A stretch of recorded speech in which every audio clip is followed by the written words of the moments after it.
Purihin po ang Panginoon.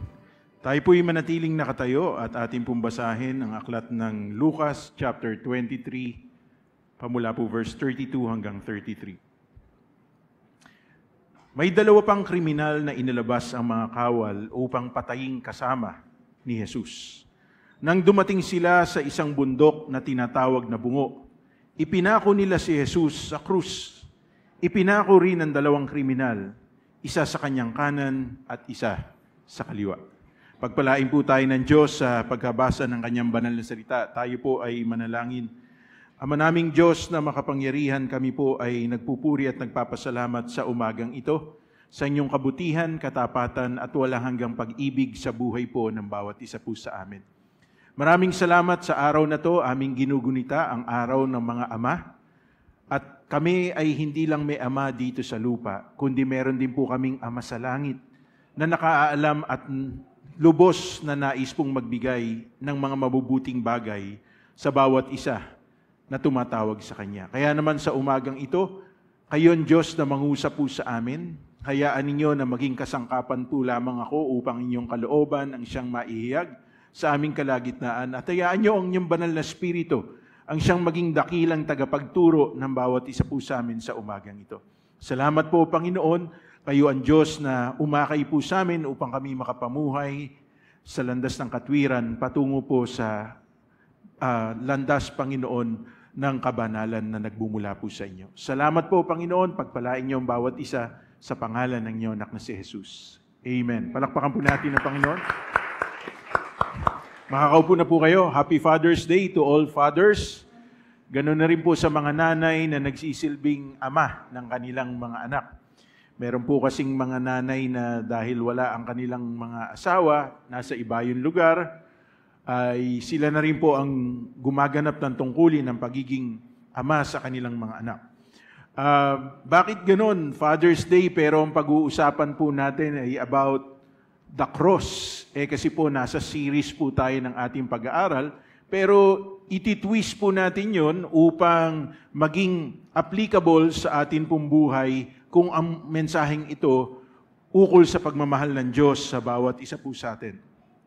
Sa mga talatang binasa po natin, we are well aware that when Jesus was crucified on the cross, hindi lamang po siya ang ipinako sa krus, kundi meron din pong mga magnanakaw na ipinako sa kanyang kanan at sa kanyang kaliwa. At malinaw nga po na ito po ay naihag po rito. Kaya lang, mga kapatid, dapat maunawaan po natin, the cross is the will of the Father for Jesus. Itong kalooban ng Diyos para kay Jesus. Hindi po kalooban ng Diyos para sa dalawang kriminal na katabi po niya. Ito po ay pero kay Jesus, ito ay ang kanyang ganap na kalooban. Kung mapapansin po natin, ang sabi ng salita ng Panginoon sa 1 chapter 6, verses 38 to 39, ako'y bumaba mula sa langit, hindi upang gawin ang sarili kong kalooban, kundi ang kalooban niya na nagsugo sa akin. At ito ang kanyang kalooban, ang huwag kong hayaang mapahamak ang kahit sino man sa mga ibinigay niya sa akin, kundi ang buhayin ko silang muling sa huling araw. So dito natin makikita, Jesus came to do the will of the Father, at ang kalooban ng Ama ay yung mga ibinigay po sa Kanya ay maalagaan po niya hanggang sa Kanyang muling pagkabuhay. And ibig sabihin, alam na ni Jesus that He has to die. Alam na ni Jesus na kinakailangan dumating sa punto ng Kanyang buhay na siya po ay mamatay. At sa kanyang pagkamatay, mabubuhay siyang muli, at sa kanyang pagkabuhay na muli, ito magiging dahilan para yung ipinagkatiwala ng Diyos Ama sa kanya ay lubos po niyang maalagaan. Parang Parang hirap naman nun. Okay? Kinakailangang dumaan si Jesus sa krus para maalagaan niya ang bawat isa po sa atin. Now, let's look at it this way. What does the cross symbolize? Ano bang sinisimbolo ng cross? Okay? In the Old Testament time, lalo na po nung panahon na nakubkob ng imperyo ng Roma, ang bansang Israel, the meaning of the cross is death. Yun lang po yun. It's a simple way na ang isang tao ay para mamatay, na siya po ay ipako, itali sa itaas ng krus hanggang sa siya po ay mamatay. The cross was an instrument of execution that resulted in death by the most torturous and painful of ways. So, pag nakakita tayo ng cross ngayon, hindi na po natin nakikita na ito po ay simbolo ng kamatayan. Kung hindi nakikita po natin, itong cross na to sa panahon natin ngayon ay symbol of Christianity. Sapagkat sino ba napako sa krus? Si Jesus Christ. Si Jesus Christ na sinampalatayanan natin. Kaya lang gusto ko pong maunawaan natin.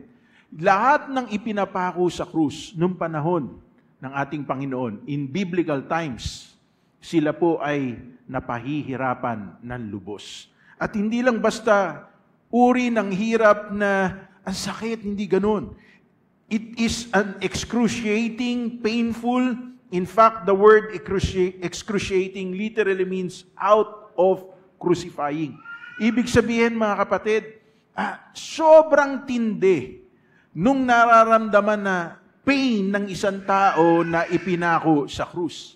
Ano po yung sobrang tindi na yun? Isipin nyo na lang, mga kapatid, halimbawa ako po, yung pinakahinliliit po nung aking paa, tumama po sa kanto ng kama na pinuntahan po namin, napaluhod ako, hindi lang napaluhod, talagang napabaluktot ako. Kukulang naman yung tumama eh. Kahoy yung tinamaan, solid na kahoy. Sakit, hanggang ngayon, masakit. Hindi naman namatay. Okay? Tanya ako sana kayo makipaglibing eh. Hindi naman nangyari. Hindi naman namatay. Kaya lang, may pagkakataon na pag ako'y naglalakad at nagkamali ako ng tapak, oops, nararamdaman ko, sakit. Diba? Ganun lang kasimple yun. Yung pang ang bawat laman mo bago ka ipako sa krus ay hinampas at pagkatapos, tulad nga nung itinuro ni Pastor Ding last Sunday, pag alis po nung latigo na inihimpas sa Panginoon, kasama po sumasama yung laman ng Panginoon at hindi lang po yun, kasama po nun yung biglang bubulwak yung dugo sapagkat bumabaon po yung latigo na inihahampas po sa Kanya. Hindi pa nakontento. Hinampas ang Panginoon, nilatigo, natanggalan ng laman, dumugo. Binuhat pa ni mismo ng ating Panginoong Kristo yung krus na yon, papunta po sa Golgotha or the place of skull na kung saan doon po siya ipapako hanggang sa siya po ay mamatay. So napakahirap noon. At simula alas 12 ng tanghali hanggang alas 3 ng hapon, ang Panginoon ay nakapako po ron. Kaya ang kauna-unahang sinabi ng ating Panginoon, matapos niya sabihin, Ama ko, patawarin mo sila sa kanilang mga pagkakasala sapagkat di nila nalalaman. Ang sumunod na sinabi ng Panginoon ay, nauuhaw ako. Sapagkat tayo lang, di ba? Pagka lumabas tayo, halimbawa ngayon, nandito po tayo sa isang air-condition na lugar. Pero pag lumabas po tayo, maya-maya, madadama na po natin yung init. Dito pa naman sa kabanatuan, okay? Daman-daman natin ang init, hindi ng pag-ibig ng Diyos, kundi ang init na sikat ng araw.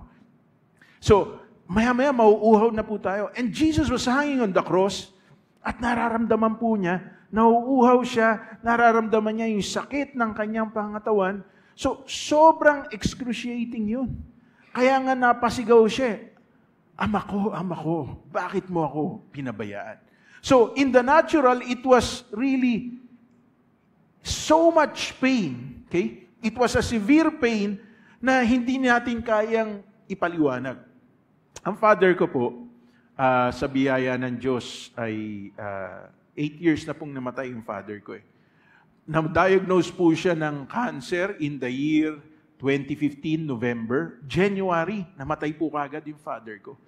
Pero sa loob ng 3 buwan po na yun, alam nyo ba, sobra yung pain na naramdaman ng father ko, twice nag-attempt po siya mag-suicide. So hindi ko pwedeng sabihin sa papa ko na, Pa, kasalanan niyang ginagawa mo kasi hindi ko nararamdaman yung kanyang nararamdaman na matinding pain. So siguro sa sobrang pain nung nararamdaman niya, he wanted to end his life. But Jesus doesn't have that right sapagkat bukod sa siya'y nakapako sa krus, inalay niya ang kanyang buhay sa ating Panginoong Diyos Ama at inaantay niya na mangyari ang kalooban ng Diyos Ama sa kanyang buhay. But I want to tell you, and I want to make this statement. Jesus did not die on the cross, but He died the moment He accepted the will of the Father for His life. Ang Panginoon, hindi siya namatay sa krus. Pero nun sandali na tinanggap niya ang kalooban ng Diyos Ama na mangyari sa kanyang buhay, yun na yun sandali na tinanggap niya na ang kanyang kamatayan. Kasi mga kapatid, ano ba sabi ng salita ng Panginoon? Okay? Ang sabi ng salita ng Panginoon habang siya'y nananalangin sa Garden of Gethsemane, if it is possible, take this cup of suffering away from me. Kung maaari, kasi nanalangin ng Panginoong Kristo sa kanyang pananalangin, sinabi niya sa Diyos Ama, Ama ko, kung maaari, alisin niyo po ang sarong ito ng pagdurusa sa aking buhay. Kanina, Pastor, sinabi mo, ang Diyos Ama sa langit ay naglaan ng mabubuting bagay para sa atin. Tama. Pero yung mabubuting bagay na yon ay hindi sa kaparaan ng mabuti sa atin. I want you to understand this. Not all is good in our sight. But before the Father's sight, everything works for the good of them that love the Lord. Yun ang sabi ng Romans chapter 8 verse 28. All things work together for good to them that love God, to them whom God has called according to His purpose. So, kahit na ang Panginoong Kristo nakapahol sa krus, nararamdaman po niya yung tindi ng sakit ng kanyang pinagdaraanan at unti-unti namamatay siya sa kanyang pakiramdam. Before God the Father, para sa Diyos Ama, mabuti pa rin yung kanyang pinagdadaan. Paano naging mabuti yun? Mamamatay siya. Paano naging mabuti yun? Hirap na hirap siya. Paano naging mabuti yun? Sobra yung tinding sakit na kanyang nararanasan. Mabuti yun sapagkat yung kanyang ginagawa ay pagtupad ng kalooban ng ating Ama. Paano kaya sa buhay natin yun i-a-apply natin? Yung bang hirap na dinadaanan natin kapag tayo po ay may sama ng loob? Yung bang hirap na pinagdadaanan natin kapag tayo po ay napahiya? Yung bang hirap na pinagdadaanan natin kapag tayo po ay niloko ng ating mahal sa buhay o tayo po ay ginawa ng hindi tama ng mga tao na nasa paligid po natin? Yung ba ay mabuti para sa atin? Siyempre para sa atin, hindi. Pero alam nyo ba, out of those unpleasant experiences, pinatatatag tayo ng Panginoon. Out of dun sa karamdaman na pinagdadaanan natin sa buhay, natututo tayong tumawag sa Diyos Ama. Out of dun sa brokenness, sa pagkakaroon natin ng broken-hearted, dahil tayo po ay iniwan ng ating mahal sa buhay, kala mo gusto ka niya, pero ang totoo, gusto ka lang pala niyang pakinabangan. Di ba? Apakasakit ng mga ganung bagay. Pero out of those things, natututo tayo. Hindi natin tinitignan ang mga bagay-bagay sa natural lang. Kung hindi nakikita natin kapag tayo tumawag sa Diyos Ama, na bahagi pala to ng pagkakatawag ng Diyos sa atin para tayo'y matutong lumapit sa Kanya ng lubusan. Pansinin po natin, okay? Sa ating buhay bilang mananampalataya, paano natin ngayon tinatanaw ang krus na tinanaw at tinanggap ni Jesus sa kanyang buhay. Okay? What does the cross symbolize to us? Maiksi lang po itong pag-aaral natin, pero ito po ay malamang-malaman para sa akin. Ano ngayon ang sinisimbolo ng krus para sa atin? To Jesus, the cross symbolizes death. Death, sapagkat pag sinabing death, it is separation. Separation from the things of this world. Separation, mawawala ang kanyang buhay sa mundong ito, pero makakamit naman niya ang buhay na ipinagkaloob ng Diyos Ama sa kanya. At itong buhay na to, siya ang kauna-unahang mabubuhay magpakailanman. So, dito natin makikita, mga kapatid, even though the cross symbolized death to Jesus, but to us, hindi po ganun ang ibig sabihin nun. What does the cross symbolize? Unang-una, dalawa lang po itong pag-aaralan po natin. It symbolizes scorn or mockery. Sabi po ng Lucas 23:39, tinuyarin siya ng isa sa mga salaring nakapako sa tabi niya. Hindi ba ikaw ang Kristo? Iligtas mo ang iyong sarili at pati na rin kami. Tandaan po natin, hindi lang si Jesus ang nakapako nung siya po ay dinala sa Golgota. Meron pang dalawang magnanakaw na nasa kanan niya at nasa kaliwa niya. At dito natin makikita, yung isa sa magnanakaw, nakita yung krus, hindi sa paraan na magiging dahilan para siya ay makakasumpong ng kaligtasan. Kung hindi nakita yung krus bilang paraan para tuyain ang ating Panginoong Jesucristo. Naranasan nyo na ba, dumating na ba sa punto ng inyong buhay, dahil sa sobrang hirap na pinagdadaanan nyo, natanong nyo na ang Diyos. Kung totoo kang Diyos, iparanas mo nga sa akin itong ganito. Kung totoo kang Diyos, iligtas mo nga ako. Kung totoo kang Diyos, pagalingin mo nga ako. Kung totoo kang Diyos, sagutin mo nga itong panalangin ko. Dumating na ba sa punto ng buhay po natin ito? Alam nyo, maraming tao, dumarating po sa punto ng kanilang buhay. Out of desperation, out of exasperation, out of exhaustion, talaga nagtatanong sila kung totoo kang Diyos. At hindi po natin sila masisi. Ba't ko po sinasabi yun? Sapagkat mismong ang Panginoong Jesucristo, nakita na nga siya nung dalawa sa magnanakaw, nung isa sa dalawang magnanakaw, pero tinuya pa siya. At alam nyo mga kapatid, nasubukan nyo na po ba dumating sa buhay ng bawat isa sa atin? Natanong natin ng Panginoon, Lord, bakit ako pa? Naglilingkod naman ako sa iyo. Bakit ako pa? Bakit ako pa ang dinatnan ng sakit na to? Bakit ako pa? Ako na nga yung breadwinner sa amin. Ako na nga nagpaaral sa mga kapatid ko. Ako pa walang asawa. Lahat sila meron. Diba? Lord, bakit ako pa? Dumating na po ba sa punto ng buhay natin to? Hindi lang natin sinasabi kung totoo kang Diyos, kundi sinasabi rin natin na bakit ako? Ang dami-dami na naman masamang tao dyan eh. Ang dami-dami naman mga tao na mapagsamantala. Bakit hindi sa kanila dumapo yung sakit? Bakit hindi sa kanila dumapo yung kamalasan? Bakit sa akin? Nagsusumikap naman ako lumapit sa iyo. Alam nyo kasi mga kapatid, hindi naman nagkakamali ang Lord eh. At ang totoo, lahat ng pangyayari sa ating buhay, dahil mahal tayo ng Panginoon, ibabalik niya pa rin para sa ikabubuti ng bawat isa sa ating nagmamahal sa Kanya. Kaya lang, paano? Diba? Halimbawa,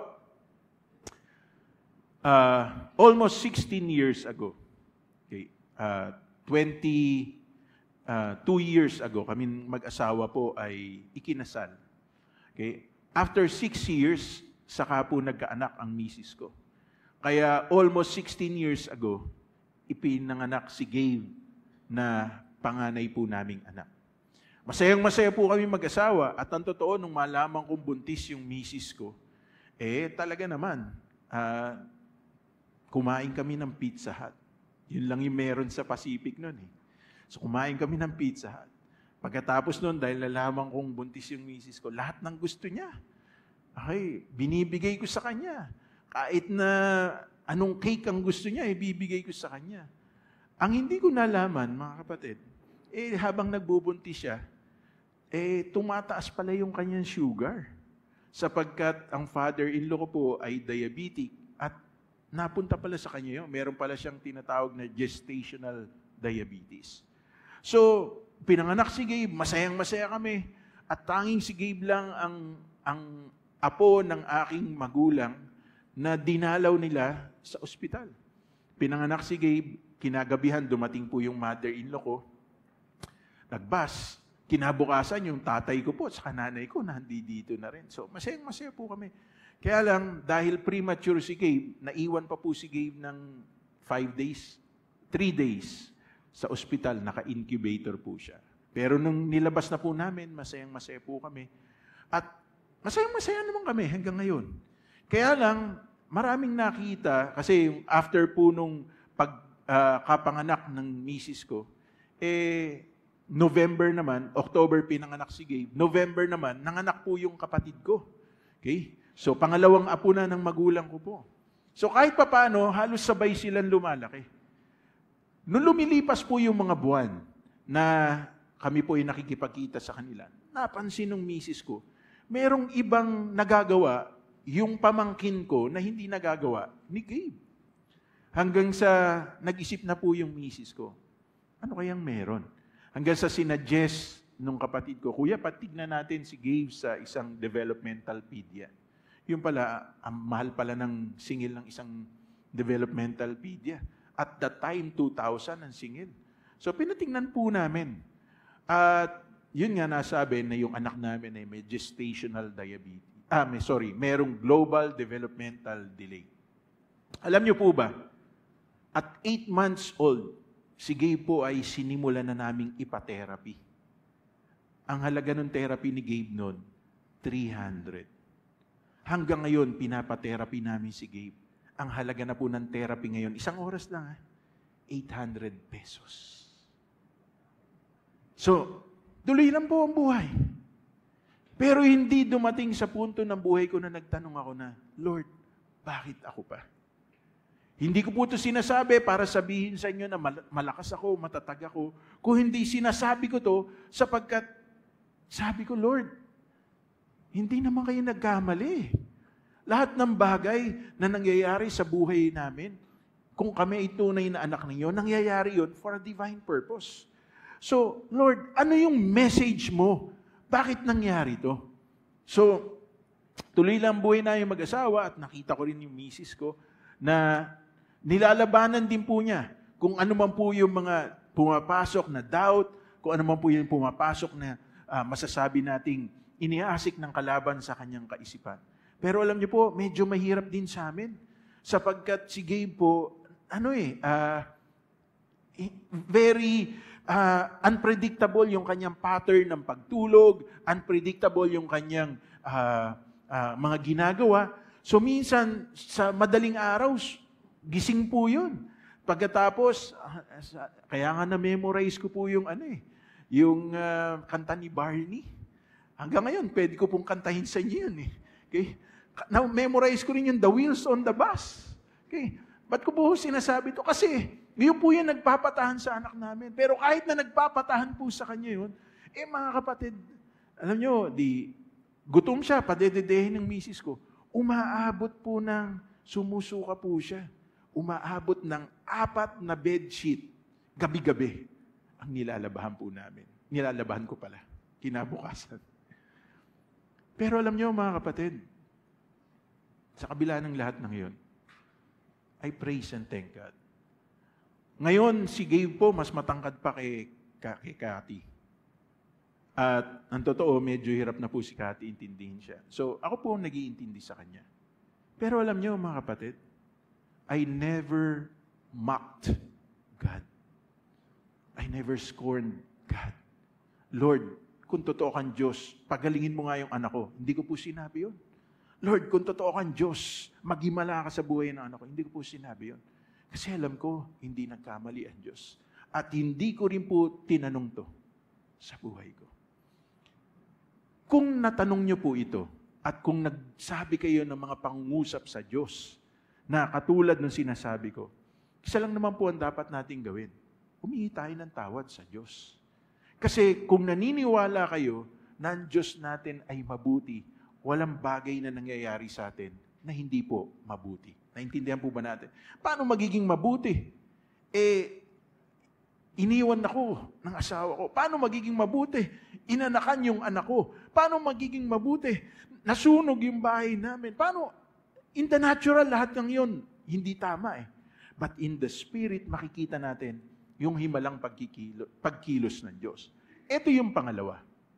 Yung una, nakita nung magnanakaw, yung cross bilang pamamaraan ng pagtuya sa Diyos. Pero meron pang isang magnanakaw na nandun, na nakapako din sa krus. At ito naman po, nakita niya yung krus as His saving grace sa kanyang buhay. At ang sabi ng Lucas chapter 23 verses 40 to 42, Ngunit pinagsabihan naman ito ng kanyang kasama, wala ka na bang takot sa Diyos? Ikaw ay pinaparusahan ding tulad niya. Tama lang na tayo'y parusahan ng ganito dahil sa ating mga ginawa. Ngunit ang taong ito'y walang ginawang masama. At sinabi pa nito, Jesus, alalahanin mo ako kapag naghahari ka na. Mga kapatid, dalawa lang ang kaparaanan kung paano natin titignan ang krus sa buhay natin. Kasi marami sa atin, lumalapit lang sa Diyos pag tayo may pangangailangan, pag tayo may problema, pag tayo may karamdaman, pag may pinagdadaanan po tayo sa buhay. Pero sa panahon na tayo po ay masaya, sa panahon na natutugunan ang lahat ng ating pangailangan, bahagi lang ang Diyos ng buhay po natin. Pero oftentimes, sa madalas na pagkakataon, pag merong matitinding pagsubok ng ating buhay, lumalapit talaga tayo sa Diyos. Itong dalawang magnanakaw na to, pareho sila ng sitwasyon. Napakong kasama ng ating Panginoon. Pero yung isang magnanakaw, imbis na maging makatotohanan ng paglapit na ginawa niya sa Panginoon, tinuyaan niya pa si Jesus. Pero itong magnanakaw na to, nakita niya yung kanyang sarili. Karapat dapat lang siyang ipako dahil siya'y isang makasalanan. Alam niyo po ba? Kaya nagiging sagana ang biyaya ng Diyos sa atin. Pag nakikita natin yung sarili nating karapat dapat tayong parusahan, pero inabot tayo ng Diyos. Karapat dapat tayong mamatay, pero binigyan tayo ng Panginoon ng pagkakataong magkaroon ng buhay na wala hanggan. Yung unang magnanakaw, he saw that the cross was a self-entitlement for him. So kaya sinabi niya, kung totoong ikaw ang Diyos, anak ng Diyos, ligtas mo ang sarili mo, ligtas mo rin kami. So entitled siya sa kaligtasan. Ganyan ang pananaw ng taong nasa relihiyon. Pero ang pananaw ng isang tao na merong relationship sa Diyos, nakikita niya, hindi siya karapat-dapat. Kaya mapapansin niyo, di ba? Si Peter, matapos niya lumakad sa ibabaw ng tubig, ano sabi niya? Panginoon, lumayo po kayo sa akin. Ako'y isang makasalanan. Matapos na ang Panginoon ay mangaral at ang sabi ng Panginoon sa kanya, pumalaot kayong muli at nakakuha siya ng maraming isda, pati yung mga kasama niya. Pagbalik niya sa pampang, ano sabi niya? Panginoon, lumayo po kayo sa akin. Ako'y isang makasalanan. Bakit? Ang isang tunay na makasalanan na nagkaroon ng encounter sa Panginoong Jesucristo, nakikita niya ang kanyang sarili, hindi karapat-dapat sa Diyos. Ito ang problema ng maraming tao ngayon. Maraming tao, they want to receive blessing, but they do not want to be a channel of blessing. First to God, second to people. Meron po akong sasabing statement sa inyo. This world celebrates the month of June as the Pride Month. At saan ba kami nagpunta? Basta meron akong nadaanan at yung buong munisipyo, may nakalagay po na we celebrate pride. Alam niyo ba sa Bible? Sabi, pride goes before destruction. At ano ba yung pride? Okay? Ano ba yung pinagmamalaki ng mga taong nagse-celebrate ng pride? Most people who celebrate the Pride Month, they belong to the LGBTQ community. I have nothing against the LGBTQ community. But if you truly want to express love, sabi ng Bible, we love because God first loved us. Hindi tayo pwedeng magmahal kung hindi natin naranasan ang pagmamahal ng Diyos. Yung pagmamahal na iniaalok ng sanlibutan ay pagmamahal na makasarili lang. Sapagkat gusto nilang makinabang at the expense of other people. Pero ang pagmamahal na nagmumula sa Diyos, handa kang ikaw ang mag-sacrifice para makinabang ang ibang tao. That is unconditional love. That is true love. And the only way for people to experience the love of God is when they see the cross as the saving grace of God sa buhay po nila. Marami pong mga nagse-celebrate ng Pride Month. Sinasabi nila, they don't believe in the God of the Bible because the God of the Bible hates the lesbians, the bisexuals, the gays. No, God doesn't hate these people. Ang totoo, tanggap nga ng Panginoon. Katulad nitong magnanakaw na to. Nung humingi ng tulong, itong magnanakaw na to, ang sabi niya, sinabi pa nito, Jesus, alalahanin mo ako pag naghahari ka na. Anong sumunod na verse? Sabi ng Panginoon sa verse 43, ngayon din, makakasama kita sa aking kaharian. All we need to do is to acknowledge God in our life. But what does the people of this world do? They point their finger to God and they say, you hate us. Minsan isang umaga tinanong ako ni Miko. Sabi ni Miko sa akin, Daddy, bakit may mga atheists? Ba't may mga tao na hindi naniniwala sa Diyos? Di ba malinaw naman na mayroong Diyos, pero bakit may mga tao na hindi naniniwala sa Diyos? Alam niyo po ba kung bakit? Hindi dahil sa hindi nila nakikita ang katotohanan na may Diyos, kundi isinasara nila ang kanilang kaisipan. Ikinakahon nila ang kanilang kaisipan na ang lahat ng bagay na meron sa mundong ito ay gawa lang ng tao. So it's just a concept na may Diyos. Pero alam niyo mga kapatid,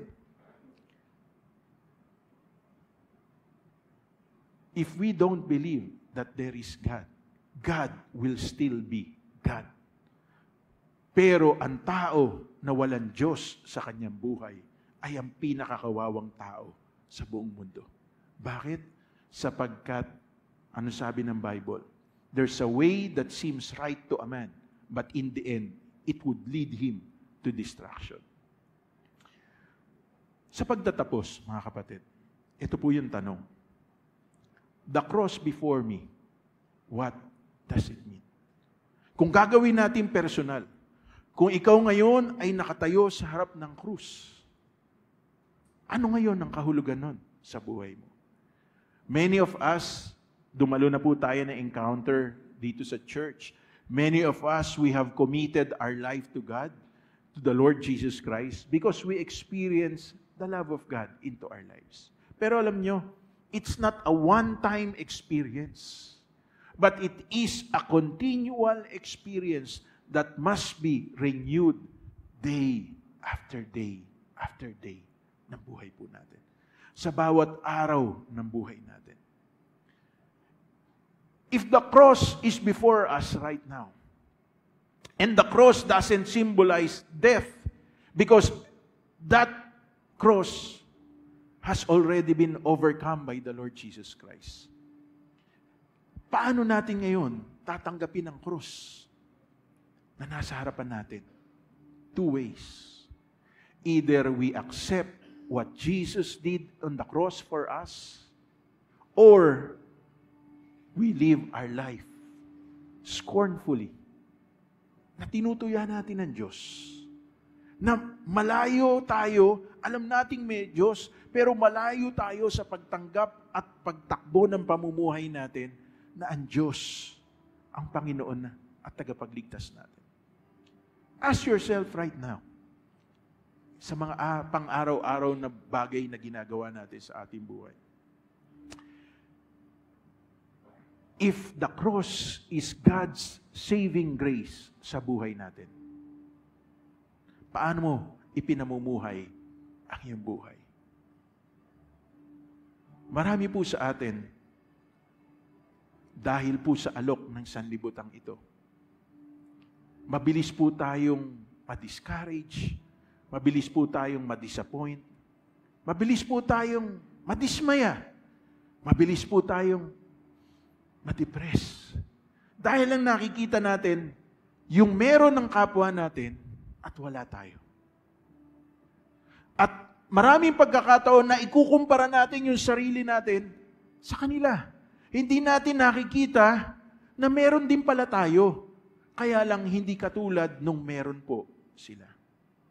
Alam niyo mga kapatid, kahit kailan, hindi po nagkamali ang Diyos sa mga bagay na meron tayo. At kung sakali na dating meron tayo, pero ngayon, kukunti na lang yung meron tayo, magpasalamat pa rin tayo. Sapagkat hindi totally nawala sa atin. At kung sakali man na dati kasama natin, pero ngayon hindi na natin kasama, halimbawa katulad ng tatay ko, hindi ko nakasama, sapagkat kinuha na siya ng Panginoon Diyos. Tuwing maaalala ko po yun, I always praise and thank God. Alam po ninyo, okay magagalit sa akin ha. May mga nababasa po ako na post na happy birthday in heaven. Okay. Kahit mother ko minsan nag-post dahil birthday ng father ko.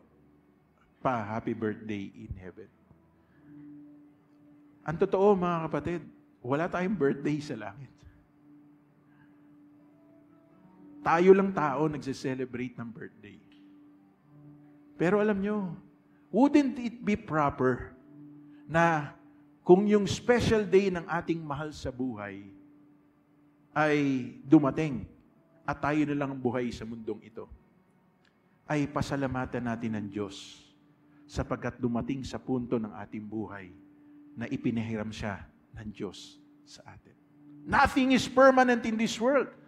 Maaaring mawala ako sa buhay ng aking asawa, maaaring mawala ang aking asawa sa buhay ko. Maaaring mawala ako sa buhay ng aking mga anak, maaaring mawala rin ang aking mga anak sa buhay ko.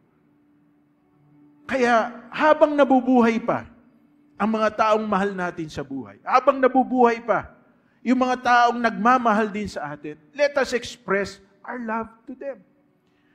This thief on the cross, he was not able to express his love for Jesus because he only saw Jesus as his Savior. Pero tayo, hindi po ganon.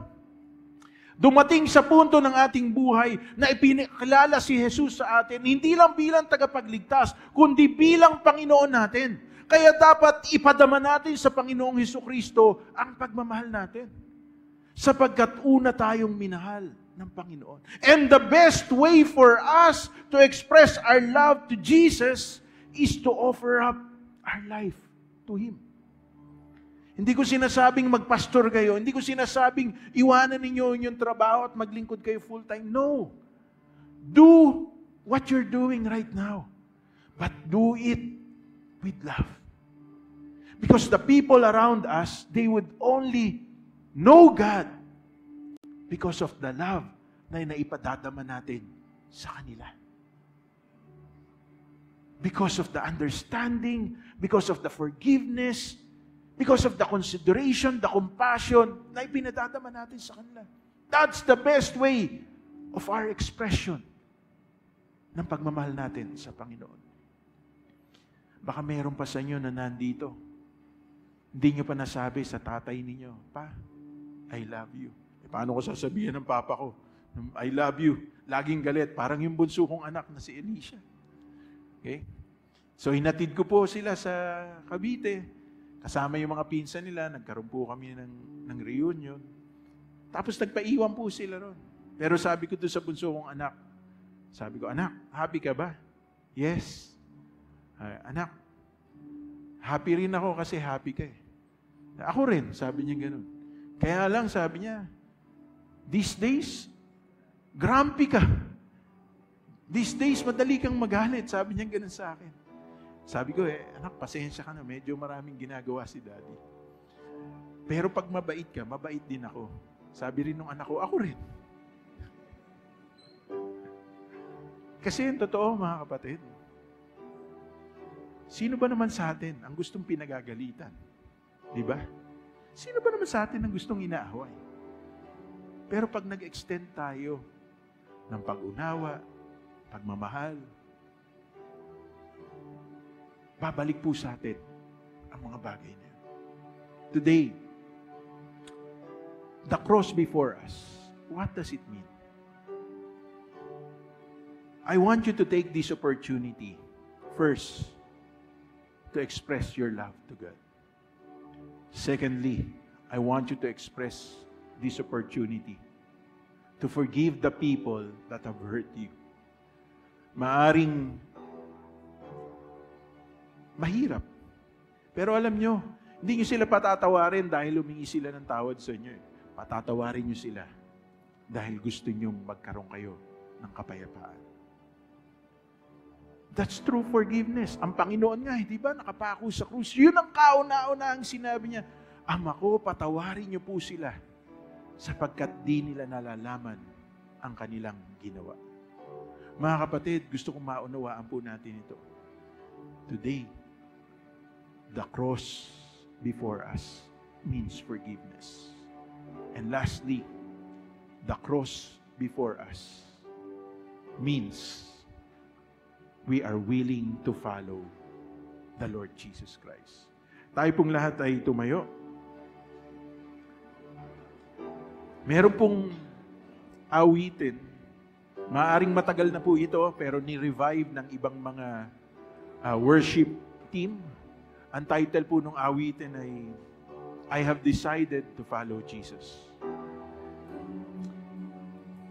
This morning, I want you to close your eyes and I want you to imagine you are standing before the cross. Kayo lang at ang Diyos ang nakakaalam kung anong nilalaman ng inyong puso, nilalaman ng inyong isip, at kung ano ang gusto niyo mangyari habang kayo nakatayo sa harapan ng krus. Pero gusto kong maging makatotohanan ang paglapit na ginagawa po natin ngayon sa ating Panginoon. God, sabi ng salita ng Diyos, for God so loved the world that He gave His one and only Son, so that whoever believes in Him will not perish, but will have eternal life. The love of the Father is available to every one of us. The love of the Father is for all who believes in Him. Nasa sa atin kung tatanggapin natin ang pag-ibig ng Diyos Ama sa ating buhay. I have decided to follow Jesus. No turning back, no turning back. I have decided to follow Jesus. No turning back, no turning back. The cross before me, the world behind me. No turning back, no turning back. The cross before me, the world behind me. No turning back, no turning back. I have decided To follow Jesus, no turning back, no turning back. I have decided to follow Jesus, no turning back, no turning back. The cross before me, the cross before me, the world behind me. No turning back, no turning back. The cross before me, the world behind me. No turning back, no turning back. Habang nakapikit po ang ating mga mata,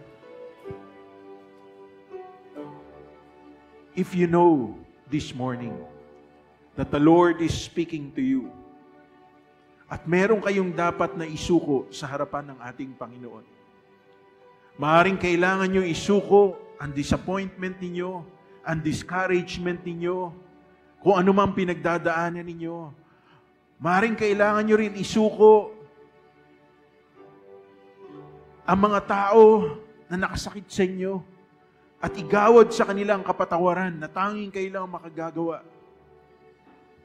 Tandaan natin, if the cross is before us right now, either we see it as God's saving grace sa buhay natin, or we see it to scorn God dahil hanggang ngayon, hindi nawawala ang pagdurusang pinagdadaanan natin.